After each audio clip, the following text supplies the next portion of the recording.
Hello everyone, and let's talk about how the recent efforts to end federal telework will bleed taxpayers dry. Now, you might have heard about President Donald Trump's recent executive order ending telework, and Senator Jody Ernst and Elon Musk from the Department of Government Efficiency Committee are really amplifying the call to end telework. So, for example, Senator Jody Ernst claims that only 6% of federal workers work in person full-time. There was also a recent congressional hearing by Republicans in Congress that critiqued telework as wasteful, inefficient, and so on.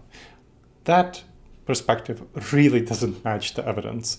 For example, the Office of Management and Budget reports that over half of federal jobs require in-person presence and full-time in-person presence. That's what I mean, full-time in-person presence.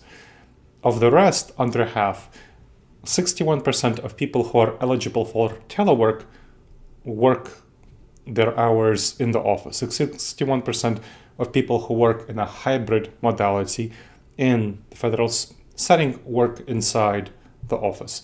So that's more than 3 out of 5 days per week are worked inside the office. Federal employees also return to offices faster than private sector peers. This is something that we just need to realize. That's the facts.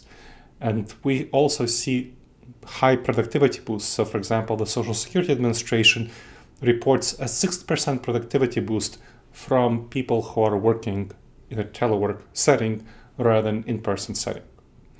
Now, there are concerns about office space. What's happening there is office space being poorly used. Some critics from Republicans are saying, well, we need to use our office space for federal workers, so let's get them into the office. However, the General Service Administration estimates that optimizing office space for telework could save over $1 billion annually for us as taxpayers. I don't know about you, but I don't want to add $1 billion to the federal budget deficit. Maybe you want, but that's not something that I want to do. Selling vacant office buildings, so this is just optimizing. Also, we can sell vacant office buildings that could generate billions more from one-time billions, not per year, but one-time many billions in taxpayer savings. So telework, of course, allows us to reduce real estate footprints, whereas forcing in-office work, as President Donald Trump wants to do, is going to drive up real estate expenses.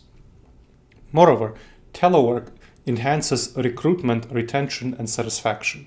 So the government accountability offices finds that telework broadens the talent pool and reduces talent turnover. It helps reduce skilled staff for important positions where the government has trouble hiring, like in IT and other areas.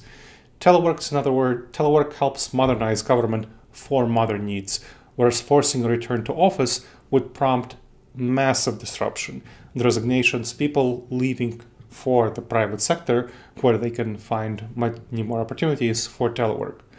Agencies like the Department of Homeland Security and so on are relying on specialized, hard-to-replace expertise. And there will be delays in processing benefits, disaster response, regulations. Businesses will be harmed by permitting approvals taking much longer. There's going to be a lot of hassle with federal oversight being disrupted. So the cost to rebuild capacity after worker exodus would far outweigh any quote-unquote savings. In other words, the attacks on telework are based on ideology rather than evidence. So ending telework would bleed us as taxpayers dry. I hope you've enjoyed this episode of the Wise Decision Maker Show. Please subscribe wherever you checked out the show and leave a review. It helps other people discover the show and helps us improve the show. And if you have any questions, please email me at gleb, Gleb, at disasteravoidanceexperts.com.